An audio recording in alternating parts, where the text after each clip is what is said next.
श्री कृष्ण के अनमोल वचन। बुराई तो तुम्हें हजारों की भीड़ में भी तुम्हें ढूंढ लेगी। ठीक उसी प्रकार जैसे गायों की झुंड में बछड़ा अपने माँ को ढूंढ लेता है, परंतु जो बंसीवाले को दिल से मानता है वह बुराई में भी अच्छाई को ढूंढ लेता है। माधव कहते हैं, किसी जीव को कष्ट देकर आप मुझे खुश नहीं देख सकते हो। वह दिन मत दिखाना कान्हा कि हमें खुद पर गुरूर हो जाए। रखना अपने दिल में इस तरह कि जीवन सफल हो जाए। जो हुआ अच्छा हुआ, जो होगा अच्छा होगा।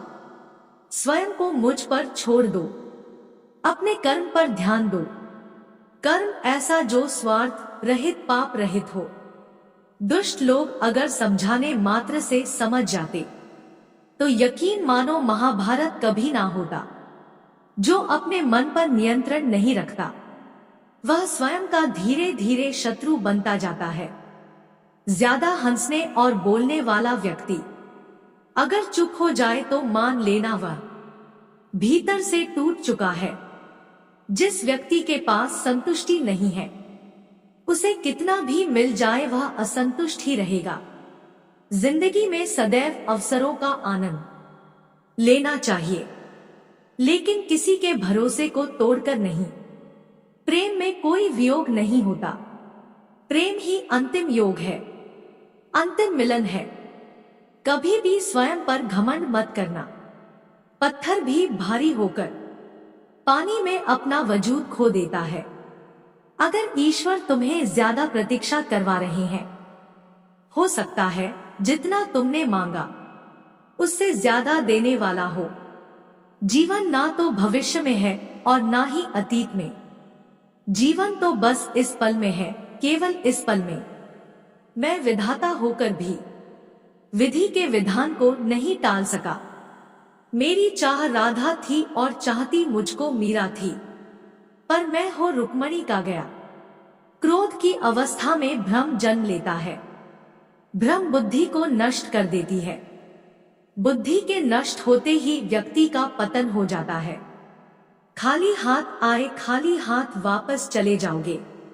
आज तुम्हारा है, कल किसी और का था, परसों किसी और का होगा। तुम जिसे अपना समझकर मगन हो रहे हो, बस यही प्रसन्नता तुम्हारे दुखों का कारण है।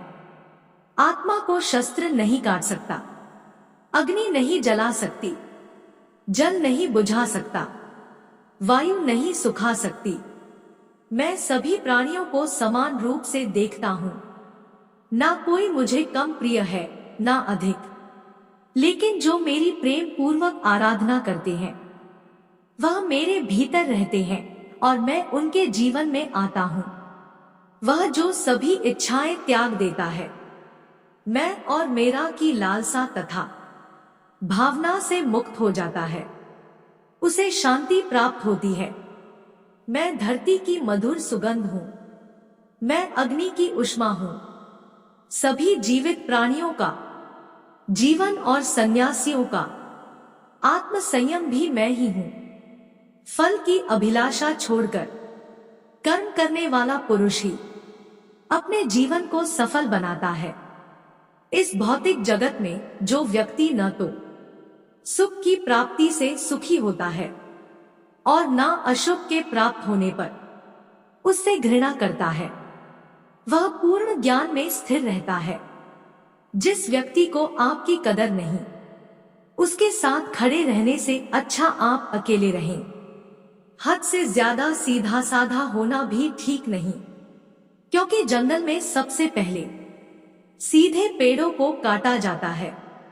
दिव्यता केवल शक्तिशाली होने में नहीं, बल्कि वास्तविक दिव्यता दूसरों में शक्ति जागृत करने में है। अच्छी किस्मत के लोग थोड़ा भी बुरा होने पर भगवान को कोसते हैं और बुरी किस्मत के लोग थोड़ा भी अच्छा होने पर भगवान का स्मरण और धन्यवाद करते हैं। मुंह से माफ करने में किसी को वक्त नहीं लगता, पर दिल से माफ करने में सारी उम्र बीत जाती है। जब आप प्रभु के साथ जुड़ जाओगे तो आपकी परीक्षा आरंभ हो जाएगी। कुछ लोग इसे दुख समझते हैं, तो कुछ लोग प्रभु की कृपा, जो है माखन चोर, जो है मुरली वाला, वही है हम सबके दुख दूर करने वाला। संसार के संयोग में जो सुख प्रतीत होता है, उसमें दुख भी मिला रहता है, परंतु संसार के वियोग से, सुख दुख से अखंड आनंद प्राप्त होता है। संबंध उसी आत्मा से जुड़ता है जिनका हमसे पिछले जन्मों का कोई रिश्ता होता है, वरना दुनिया के इस भीड़ में कौन किसको जानता है। राधा कृष्ण का मिलना तो बस एक बहाना था, दुनिया को प्यार का सही मतलब समझाना था। प्रेम और आस्था दोनों पर किसी का जोर नहीं, यह मन जहां लग जाए वही ईश्वर नजर आता है। तेरे साथ को तरसे, तेरी बात को तरसे, तेरे होकर भी एक मिलन को तरसे। लोग कहते हैं अपनों के आगे झुक जाना चाहिए, किंतु सच बात तो यह है, जो अपने होते हैं वह कभी झुकने नहीं देते। दोस्तों, वीडियो कैसी लगी कमेंट बॉक्स में जरूर बताएं और वीडियो पसंद आई है तो प्लीज एक लाइक और सब्सक्राइब जरूर करें। आपका लाइक और सब्सक्राइब मुझे बहुत मोटिवेट करता है। धन्यवाद।